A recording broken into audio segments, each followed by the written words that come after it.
ওদের মৌলবীকে খোদা লিখছে, আর চাইতে বড় শিরক কি হতে পারে?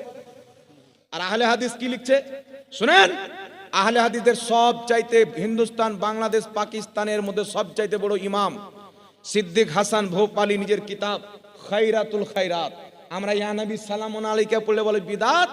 হুসেন আহমদ মাদনী লিখছে লা ইলাহা ইল্লাল্লাহ শয়তান আলাইহিস সালাতু ওয়াস সালাম।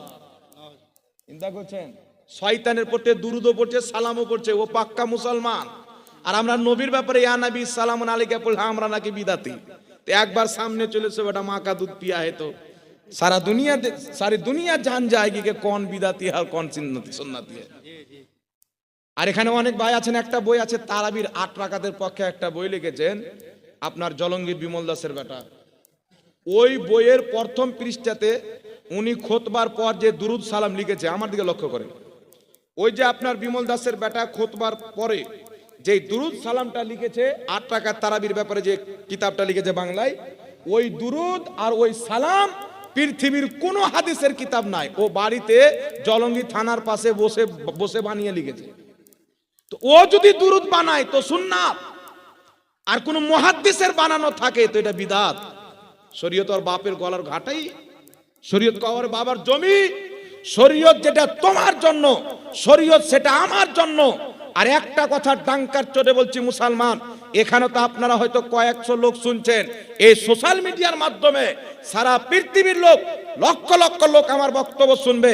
আমি চ্যালেঞ্জ দিয়ে আমার নাম্বার সহ দিয়ে দিচ্ছি, কোন সাধারণ লোককে নয়, তাদের যারা বড় ইমাম পরিচিত মুখ আছেন, যদি ইয়া নবী সালামুন আলাইকাকে, আর যদি আমরা যে সুর করে দুরুদ পাঠ করি আল্লাহুম্মা সাল্লি আলা সাইয়্যিদিনা মাওলানা মুহাম্মদ, এইগুলি দুরুদকে যদি অবৈধ বিদআত প্রমাণ করতে পেরে নেয় আমার সামনে বসে, তাহলে আমার কাছ থেকে মুহমাঙ্গা ইনাম পুরস্কার তাকে দেওয়া হবে, মুহমাঙ্গা পুরস্কার। আর আমি যদি জায়েজ প্রমাণ করে দিই, পুরস্কারের প্রয়োজন নাই, সচ্চা দিলে তওবা করে মানতে হবে দুনিয়াতে একটি জামাত সঠিক, আহলে সুন্নাত ওয়াল জামাত, সুন্নি জামাত। দেখেন আপনারা চেষ্টা করেন তো কোনো মায়ালাল আছে কিনা বাংলার মাটিতে, ক্ষমতা হবে না মুসলমান, এ শুধু আপনার ঈমানকে ধ্বংস করতে আসে।